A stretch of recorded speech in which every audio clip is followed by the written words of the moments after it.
Welcome to the Institute for Religious and Cultural Understanding's First Friday program. This program is a little different from what we've done in the past because we're moving to a hybrid model. Due to the current pandemic, we unfortunately can't welcome you on campus, but what we're trying to do is have a live in-person conversation with our guests while maintaining safe social distancing and following all the CDC guidelines. So while you might not be able to tell from the shots that our video director has captured for us, that we are maintaining safe distance while we're recording these sessions. So it's my pleasure today that we're going to welcome Michael Prokop, a longtime board member for the IJCU and continuing on as an advisory board member for the new Institute for Religious and Cultural Understanding. I want to remind you that we are starting our Talkback Tuesday segment as well, so that after this session posts to our website, the following Tuesday will be a live conversation via Zoom. Check out our web page to get the address for that and instructions on how to log on. So welcome, Michael. Thank you. Glad to be here. So I want to talk a little bit about continuities and changes. It seemed like a really good idea to me, at least, to get somebody who's had a view over the last many years of the Institute and its work. But before we get to that, I just want to ask about your background. Who are you? How do you come to this? What is your position in the Allentown, the Lehigh Valley community? Okay, so Eileen, my wife, and I have been in Allentown for, we just celebrated our 47th anniversary of living here. Of course, Eileen grew up in Allentown and never ever imagined before our married life and when we were married that she'd ever be moving back to Allentown. Well, surprise for her. And it's been wonderful. It has provided everything that we'd hoped for in terms of not just raising a family, but in terms of religion and culture.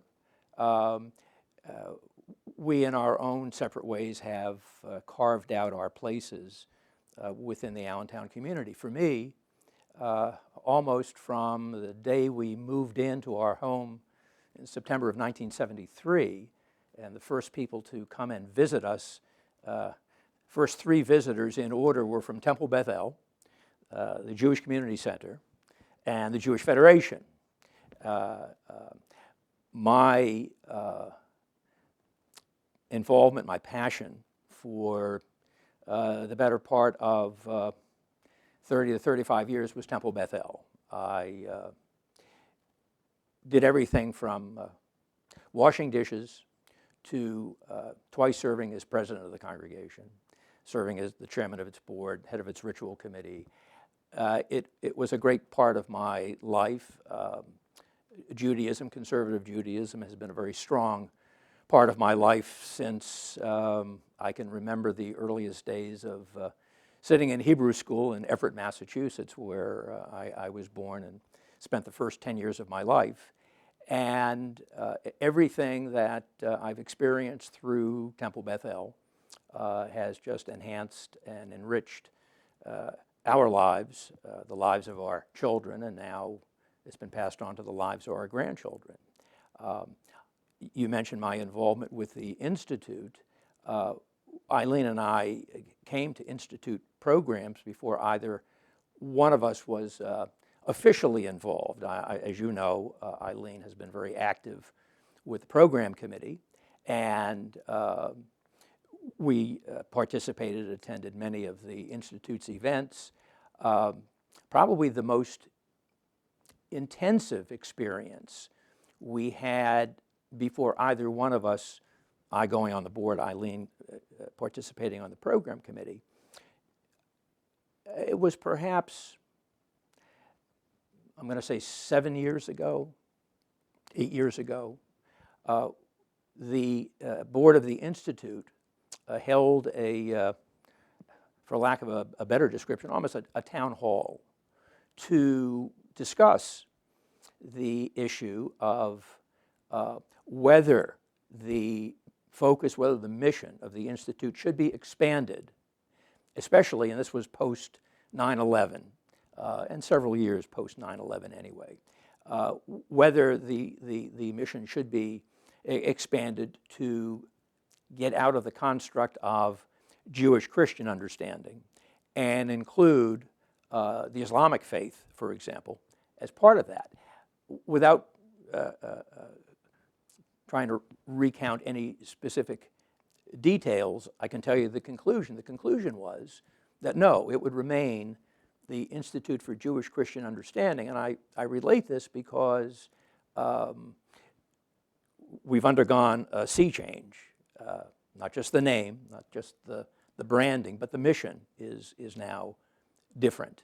And at the end of the town hall that I referred to, overwhelmingly, especially from within the leadership of the Institute, the feeling was no, we would not only not change the mission, but there was a kind of a clear message of resisting any change to the mission. So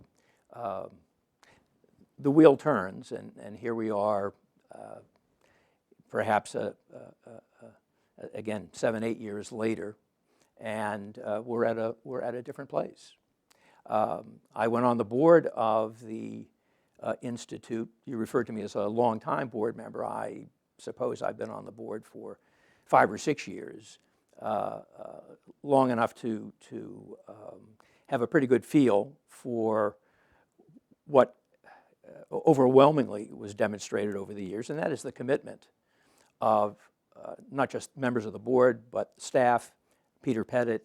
The Institute truly became an institution, and it's been an honor to serve. But if you don't mind me going back, and it'll be the comment that kind of leads to why I'm happy to be continuing as part of the advisory board. When I was first nominated to serve, I met with Peter Pettit to talk about the mission of the Institute, what I could possibly bring to the Institute. And I was very clear with Peter that, yeah, I had an agenda. And my agenda, and again, this is after having spent a fair amount of time in a leadership position in one of Allentown's leading Jewish institutions. I had more than a perception. I think it was a reality that when people of the Jewish faith think of Christians, I think we tend to think that all Christians are alike. That you're either Jewish, or if you're not Jewish and you're not an observer of Islam, Hinduism, whatever, there's just that great mass of people out there who are Christians, not Presbyterians, not Protestant, not Catholic, not Methodist, not Lutheran, but you're all just Christians. And I'd said to Peter that my hope, and this was after, again, participating, attending programs where there was a great emphasis and truly appreciated of educating, introducing people within the Christian faith to Judaism. I really wanted to see a greater emphasis of trying to get the Jewish community to see the differences, the different aspects of Christianity. Yes, there's a common element, but, and I think I told you this story some time ago, I'm a product of Catholic university. I went to Boston College. And while I was at Boston College, I made one of my lifelong friendships with a fellow who, when we were sophomores, I think, Bill and Carolyn got married. Well, Bill was a Catholic. Carolyn was a Methodist. And of course, a very, very pertinent and difficult issue that the Jewish community has always dealt with is that of intermarriage. Well, we're accustomed to thinking of intermarriage as a person of the Jewish faith marrying a non-Jew.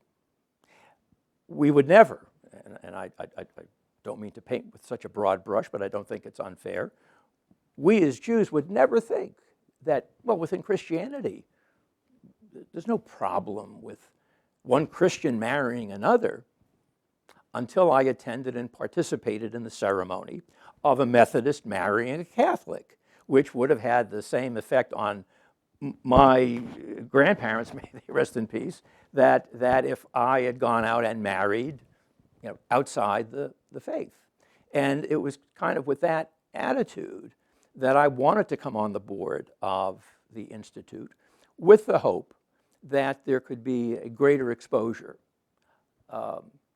to those of us in the Jewish community, with those members of all different shades of Christianity.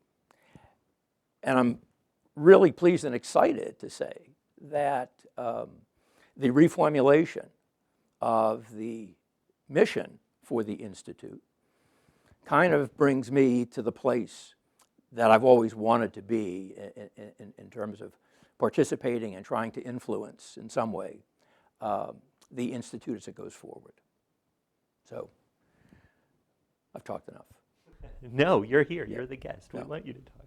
No, and it's interesting. I mean, there are two main parts of the mission. You refer to the shifting of the mission statement, the changing the mission statement, and one is this broadening, this expansion. So, like you say, this introduces us to the possibility of, which was always there, of thinking about Christianity in all of its varieties. But then, and maybe you can comment on this, that the Lehigh Valley itself, whether it has changed over the course of the last, since the Institute was founded 30 years ago, or just our perceptions of it have changed. We've become more aware of some of the diversity that's been here, for quite a while. But South Asian communities, Muslim communities, new religious movement communities, the Church of Jesus Christ of Latter-day Saints, for example, has grown. There are Kingdom Halls as well. That there is a tremendous, Baha'i, right? That there is a tremendous amount of religious diversity that each of those groups that I've mentioned has internal diversities as well. So, can you comment a little bit on what you've seen as an Allentown resident? Before I came onto the board of the Institute, I was a member of, through the Lehigh County Council of Churches, on the Interfaith in Action Committee, which was a committee dominated by clergy, and there were a few of us, a few lay people there. And again, the committee reflected the diversity of the community, even to the point of,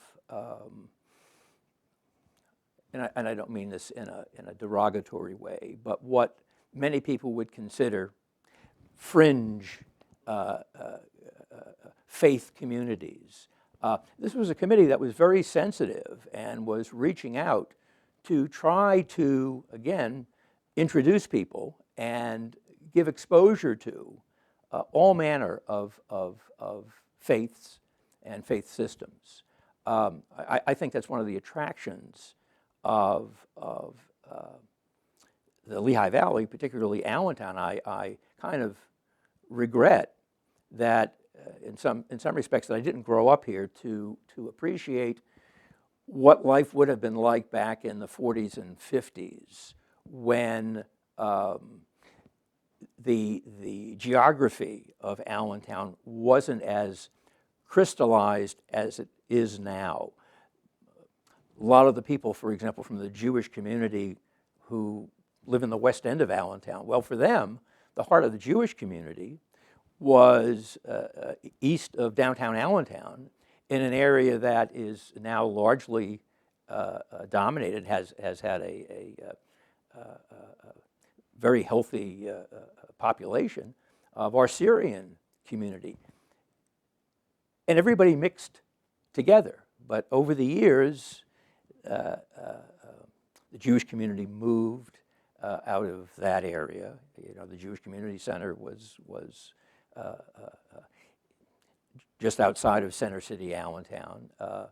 It wasn't such a foreign land for Jews, especially.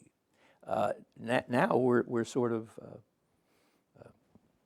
ingrained in our own geographic pods, but yet I don't sense that there is any lack of outreach outside of any formal institutional setting. You know, did I experience episodes of anti-Semitism when I spent 7 years at a Catholic institution, 4 of them as an undergrad and 3 of them in law school. And yes, I experienced some uncomfortable moments. Here in Allentown, have I ever experienced that directly, or again in my official role at Temple Beth El, for example? The answer is no. Not naive enough to think that there isn't anti-Semitism within the Lehigh Valley, but within the greater Allentown community, I've seen nothing but a mutual respect and desire, certainly at the clergy level, and bringing it down to the leadership level of those institutions, to respect one another and try to learn more about one another. Back in the 70s, in particular, at Temple Beth El, at Friday night services, almost every week we would have a church group come in because of their curiosity, wanting to know more about Judaism. They would attend a Friday evening service. When the service was over, the rabbi, the cantor, and some of the lay people would meet with them, and these sessions could have gone on for hours because of the number of questions that people had. I would love to see people of my faith, Jews, attend a Mass, if they've never done so, to get a feeling for what it's like to sit in another person's seat, so to speak. You don't have to. I'm sure most people would be familiar with a kneeler, but no, you don't have to kneel.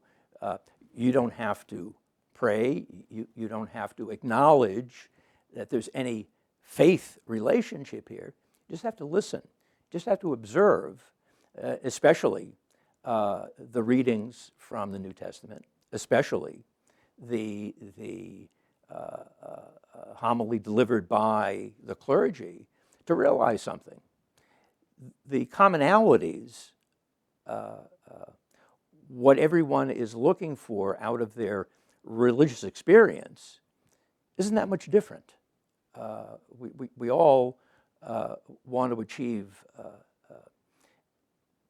inner peace, peace within our families, peace within our communities. How does that differ, being a Christian and being a Jew? It really doesn't. How we communicate with God, yes, is most definitely different.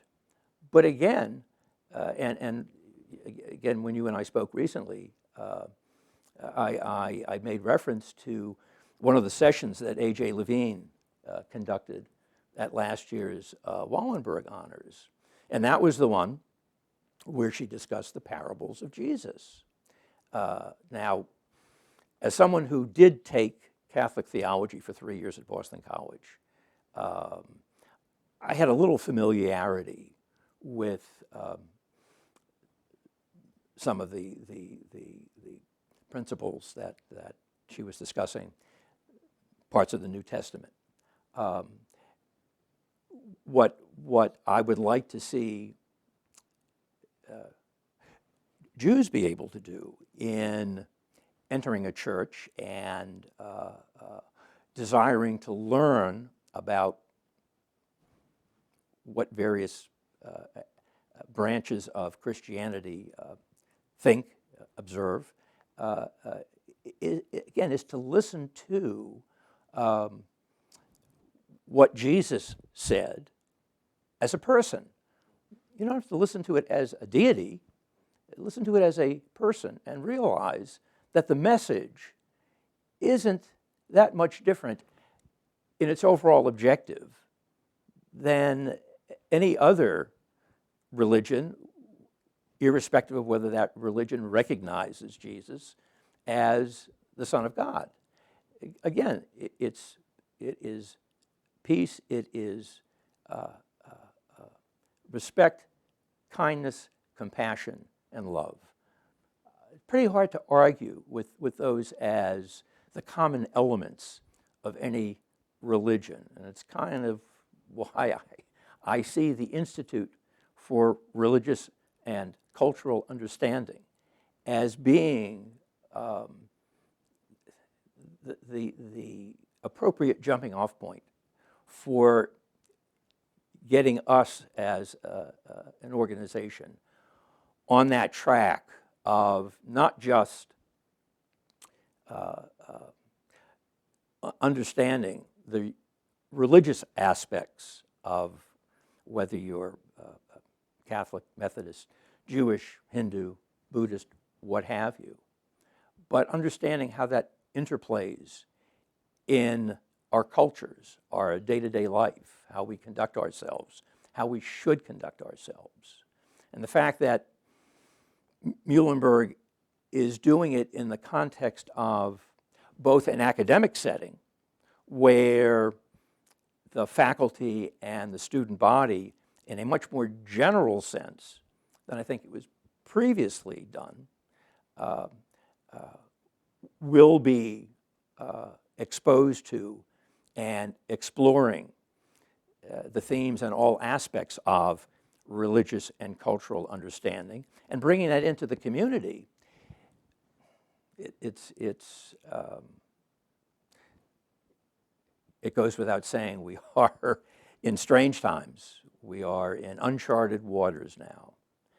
And if anything is needed at this time and place, it is indeed a greater sense of understanding of all aspects of our respective lives and the lives of people and communities around the state, around this country, and around the world. And it's great to think that having been built on a solid foundation of what the Institute for Jewish and Christian Understanding did 30 years ago, that Muhlenberg has now been able to build on that, retain that foundation. But I suppose as you look around the campus and have seen how the buildings and the real estate has expanded over the years, well, look at the Institute, if you will, as a piece of real estate that in response to the needs of the people who are going to occupy that real estate, it's been built out. And so it's not that the Institute for Religious and Cultural Understanding has supplanted the IJCU. In fact, it has built upon and built out that structure in a way that gives much more space to be used to learn more about each other. Yeah, I'm thinking about, very helpfully you contextualized the Institute in Muhlenberg College. And of course, Muhlenberg College is a residential liberal arts college. And that is, that guides the mission of everything that we do. And I was thinking as you were talking, and I'm going to push back on you a little bit, and hopefully this will be fruitful. But when my students come into my classes, right, and this is true in the Department of Religion Studies generally, they don't sit down as Christians or Jews or Muslims or Hindus or atheists or others or nuns. They sit down as humans. They sit down as people who want to learn something, who are interested in learning something. And it's our job, I think, to expose them, right, to the varieties of how humans live in the world, right? And we classify these things in religions or cultures, et cetera. And part of the human experience, and this is where I'm going to disagree with you a little bit, but part of that human experience is that sometimes humans operate in ways that we would not condone, right? Sometimes humans operate within particular religious or cultural landscapes that we don't approve of. And not only do we not approve of them because we would choose not to affiliate with those groups, but that they might act in ways that we have ethical problems with, for example. And so, thinking about our exposure to other religious traditions, that sometimes it's a warts and all kind of an approach too, right? That on the one hand, you mentioned last year's Wallenberg. At last year's Wallenberg, in my address, I emphasized the need to understand people who have no desire of understanding us at all. Mm-hmm.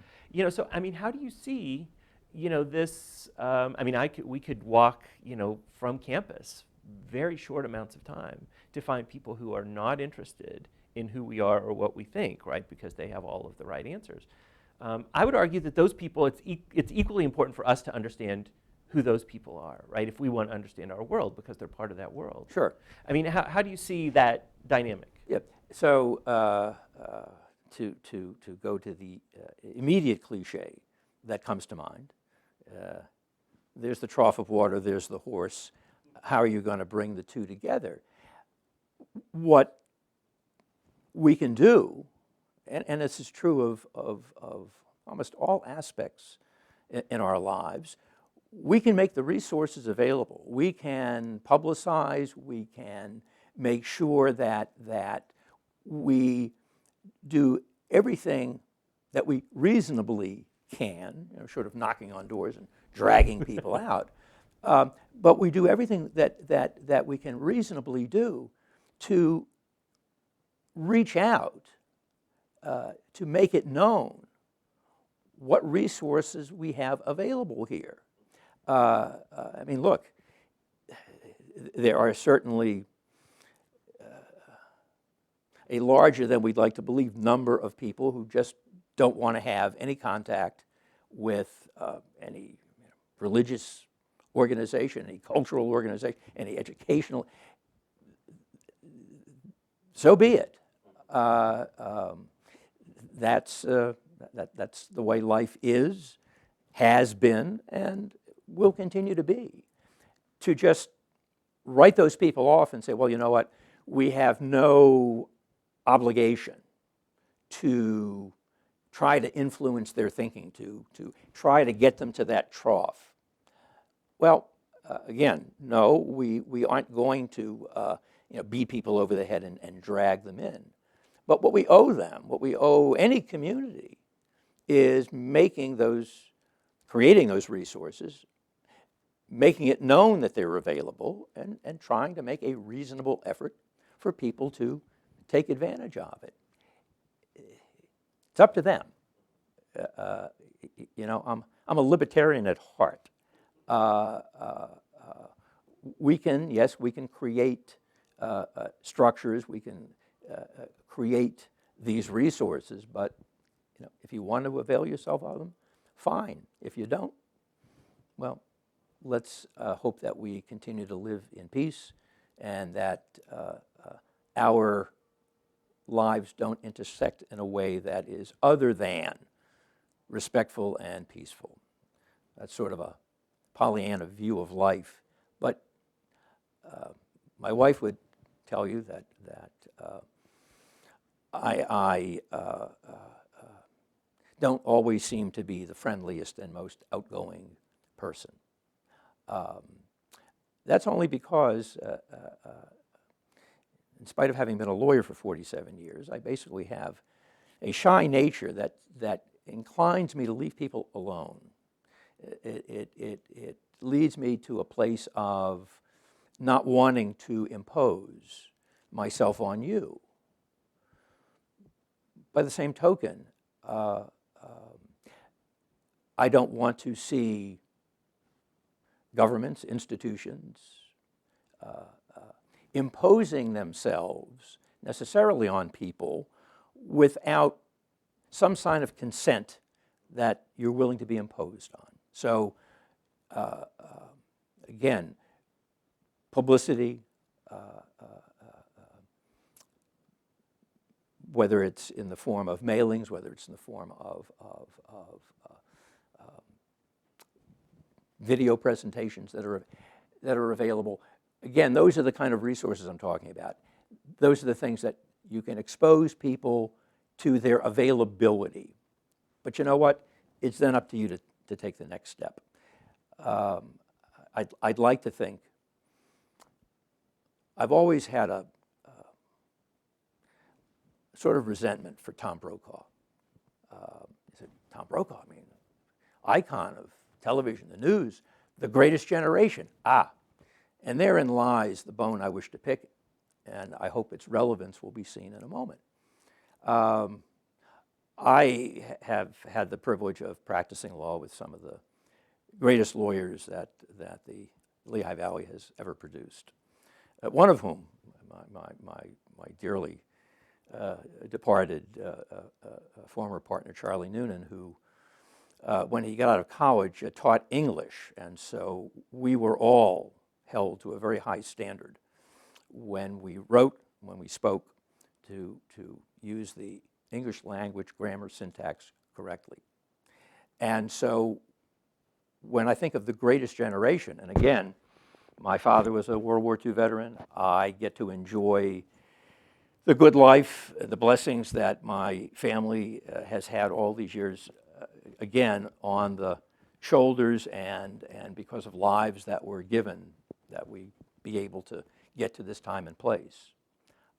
And that was a great generation. That was a generation that sacrificed greatly. I wish in the current climate we could recall more often, the 4 years of sacrifice that was experienced here. But when you say it's the greatest, well, what does that leave for the future? Of all the titles I have ever had in my life, the one that I bear most proudly now is Grandpop, okay? I have been a proud and happy member of that fraternity to be able to see not just one but two generations below me. And my hope is, and this is with all due respect to my children who are now in their 40s, but we've got to look beyond them, generation down and a generation below that, that maybe there will be the greatest there, but at this point our goal is perhaps more modest, that they be a great generation. Put another way, that they be greater than, as a post-World War II child and accepting responsibility for whatever mistakes I've made in trying to make this a better community, better country, that my grandchildren, my great-grandchildren will achieve a greater degree of success, perhaps devote a greater degree of activity to bringing about the sorts of changes we would like to see within our community, reaching those people who we seem to have been unsuccessful in reaching, to bring them in to perhaps learn something that they never knew before. And it's amazing that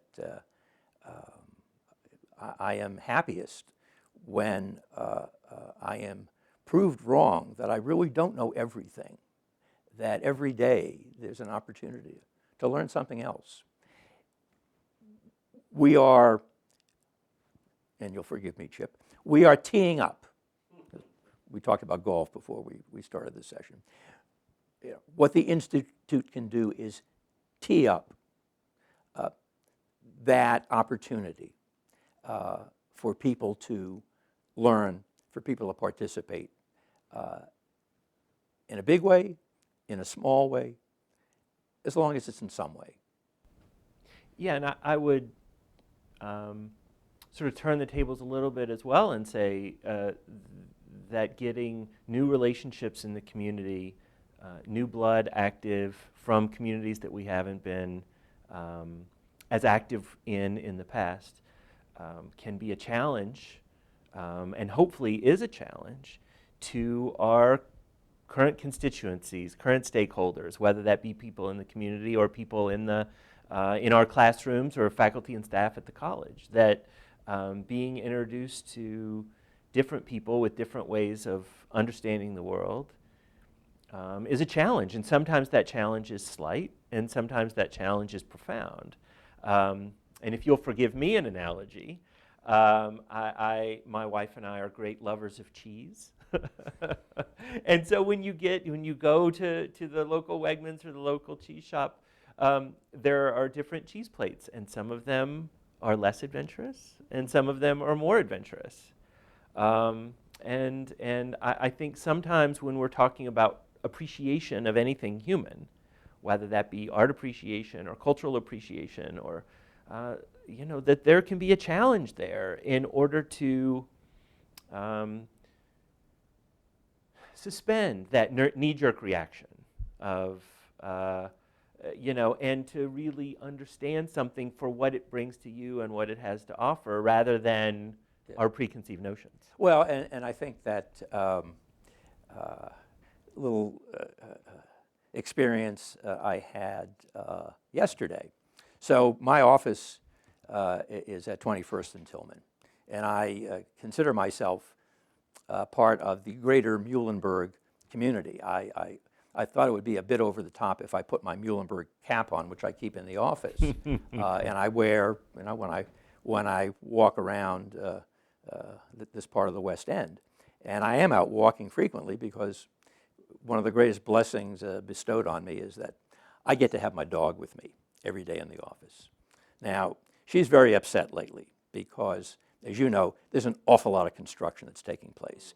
UGI appears to be a permanent presence within this theater district up to Muhlenberg College.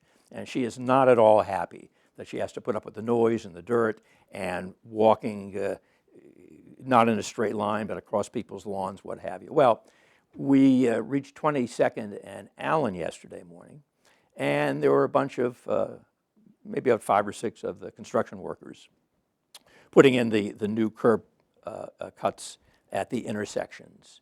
And look, she happens to be the cutest dog in the world. And so one of the guys saw her and asked if he could pet her. And what then ensued was, I don't know, about a 15 or a 20-minute discussion on all manner of topics. Some of the guys were young. 2 of us, one of the workers and me, it was pretty clear that we were the older members of this little cohort. And it's amazing when you start talking to people how much you'll find that you have in common, things that you enjoy, things that you don't like. But what struck me as we finished our walk and we're going back to the office is something that I've always believed in, that never judge people, never judge circumstances by the first appearance, the first blush. Who would think that a obviously sophisticated-looking Allentown lawyer and his most beautiful dog walking down Allen Street would encounter a bunch of people, doesn't know, and who would think that they would have any interest in me or, well, certainly my dog. But once you get to talking, it's amazing the common ground that you can find. Don't judge me. Don't look at me and think, oh, there's some elite-looking guy. They were fascinated by the fact that my dog is really of show quality, and they really were amazed by how she would sit, how she would carry herself, and I gave them the whole history of her breed, and it was just great. Um, and for me, to see them and realize, no, they're not just a bunch of guys out here busting up the sidewalks and putting down concrete. They're people. They've got interests. They've got questions. They've got curiosity. And in a way, we both satisfied each other. They learned a bit about me. They learned a lot about my dog. And I learned when the heck they're going to be done busting up the sidewalks. And it goes back to the point. Again, we can't drag people in, but amazing things can happen when you use your resources to reach out and make it known that you're welcome, that this is for you. And I go back to, it was probably the first board meeting of the Institute that at which you were present, and President Haring was present.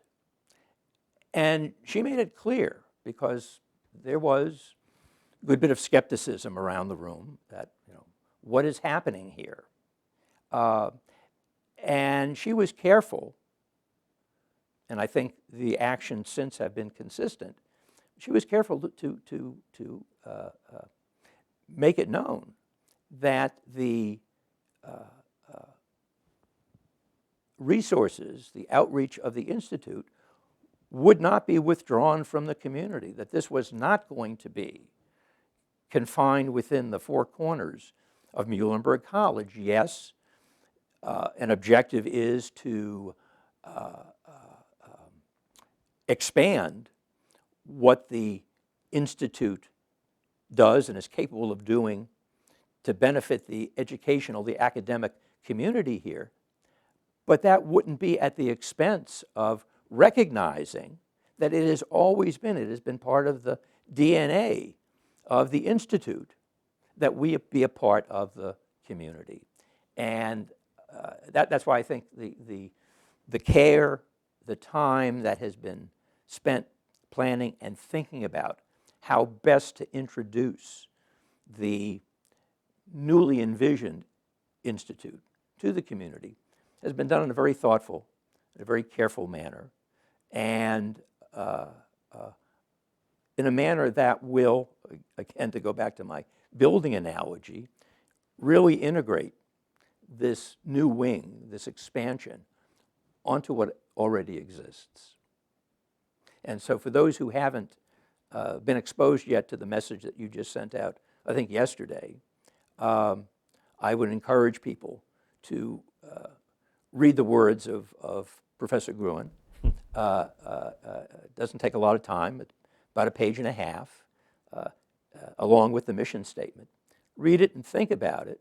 And if you're at all inclined to think, what did they do to my institute? What did they do to what I have known for all of these years?